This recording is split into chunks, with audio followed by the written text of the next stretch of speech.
In this video, I intend to show that the fear of death is vacuous.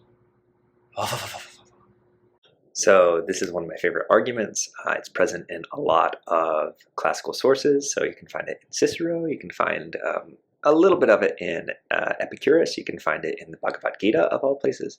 I believe you can find it in Plato's Phaedo as well, and it's why we shouldn't fear death. It's not going to rely on any religious premises, whether you believe those or don't. And I think it's really strong. So let's get into it. The first thing I think we want to define is that fear is for a purpose, right? So evolutionarily, this is certainly true. We want to avoid danger, right? Fear says, oh no, there's danger present in this environment, and you should respond appropriately.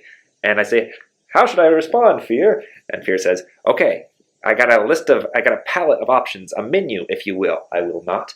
Okay, well, I'm going to give it to you anyway. You can fight, fly, freeze, fawn, etc. Now they just keep adding things. So essentially, I notice this thing, rightly or wrongly, as dangerous in my environment, and that's a cue for action. And if it's really intense, I'll run away from it. Maybe I'll freeze. Or if it's not so dangerous, I might fight it. Right? So there's basically this identification of danger. And then there's this judgment of sort of my power relative to that danger. And so if fear is necessarily of things that we can avoid, it feels bad, so we want to go away from it. Well, then I don't think it's properly got death, the mere fact of death, as its object. In other words, I think we're being too emotionally intense, because one of the things that you hear about death is that it's unavoidable, it's inevitable, right? Fear is not of the inevitable. Fear is of the evitable. That's why it feels bad, right?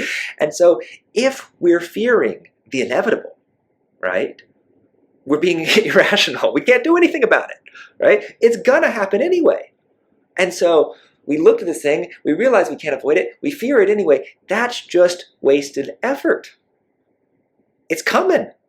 Right? So there's no point in fearing it. I mean, this is in one way kind of like, okay, so what? But wait, no. When you think of something inevitable, don't waste your energy fearing it, because that's, on the one hand, it's a use of energy, and you only have so much.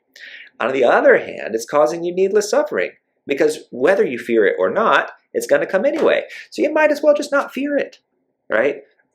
On the one hand, this is an intellectual argument, but I have to say, in my genuine, like in my actual life, this has really helped me stop being afraid of death. I'm like, I can't do anything about it, right? So why fear it? I'm not saying you shouldn't fear death at all, but I'm saying the mere fact of death, the certainty that you as a mortal human being are going to die, like that should hold no sway, right? That it's like that. There's no, you don't just start now walking across the street and not looking both ways or something like that.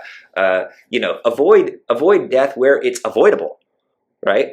But death as such is not avoidable. And so don't worry about fearing it. Like, when that comes and it's your time, hard to know what your time is, but just know that there is going to be a time, and don't fear that. That's not the point of fear. So in summary, the argument is pretty simple, right? Fear is evolutionarily formed to be great at dealing with evitabilities, right? Things that are avoidable or evitable. But death is, the mere fact of it is inevitable or unavoidable per se, right? And so if you fear the mere fact of death, just the idea that you're going to die, and I think plenty of people do, you're making a mistake, and it's a costly mistake. Right? The idea of it being a costly mistake is just like, it takes energy to fear, and that energy is painful. So we're having totally avoidable suffering about something that we totally can't change. Oh no, right? Instead, I think the answer is just like, hey, when you notice yourself fearing this mere fact of death, say, I can't do anything about it. It's not up to me. So maybe not the happiest conclusion, but I think it's actually quite powerful, right? Which is just, don't make it worse than it already has to be, right? and it's inevitable, and come to terms with it. So this again is found in Cicero, his philosophy. It's found in Epicurus to a certain extent. It's found in the Bhagavad Gita, and I believe it's found in Plato's Phaedo as well.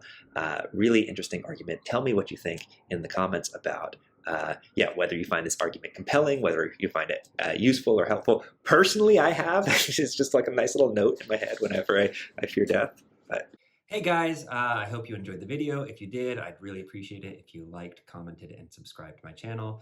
I hope to be putting out more philosophical content, including follow-ups to this video about how practically to reduce one's fear of death. You know, I think the argument given is, I don't want to claim that it's sufficient to eliminate one's fear of death, but I do think it's an important step.